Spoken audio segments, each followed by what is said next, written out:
I've had this conversation a lot lately. It's about when we make a mistake, when we start feeling our mojo, when we start feeling a little bit too much of it, perhaps. We start feeling really kind of confident, kind of clear, like we just put on a pair of night vision goggles or a new pair of glasses. We develop a new perspective for what is possible. We start to feel our own value. We start to feel self-respect. We start to see a future of possibility that we can have no matter what anybody says or does. Part of my story, when I started to feel my mojo, when I started to feel really clear about what I believed and what I wanted and what I expected and where I was going to go, and all the work that I had done with other men in my life brought me to this point toward the end of my marriage when I got crystal clear what I wanted, and I probably went too fast. I started making demands. I wrote a letter, which is what a lot of you end up doing, is writing a letter for the first time from a point of clarity and confidence that you've never had before.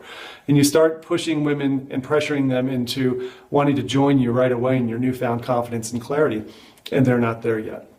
That's part of the mistake that we make when we feel our mojo too strongly. The urgency, it's about urgency, and it's about a clock that's ticking fast in our head. It's a tick, tick, tick, tick, tick kind of thing where we think if we don't act right away and tell everybody what it is we want, who we are, and how we feel, all of a sudden they can move even further away from us.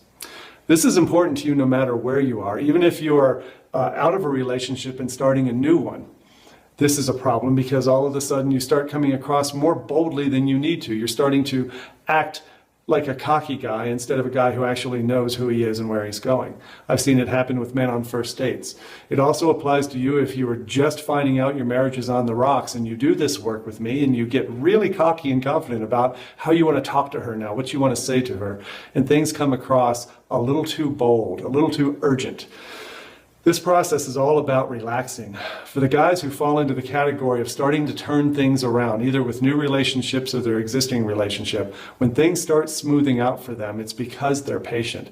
It's because they are really into their masculine strength. And if you remember what that is from a few videos back, that is a calm, deliberate, and pleased energy you have about yourself. It doesn't have an energy of expectation. It doesn't have an energy of pressure or disapproval. When you start getting the first glimpse of the first power surges of your mojo coming on, how do you keep it calm? How do you keep it deliberate? And how do you stay pleased with yourself so you're not pushing those around you? How you do it is by staying involved with us here in this brotherhood. When you do that, you stay on track. You breathe. You relax into this. You know it's a process. The process itself is actually more important than any outcome that your heart desires. Don't make the mistake when you start feeling your mojo of trying to push it out into the world too quickly. Be careful with it. It's a very special power, and I want you to use it wisely.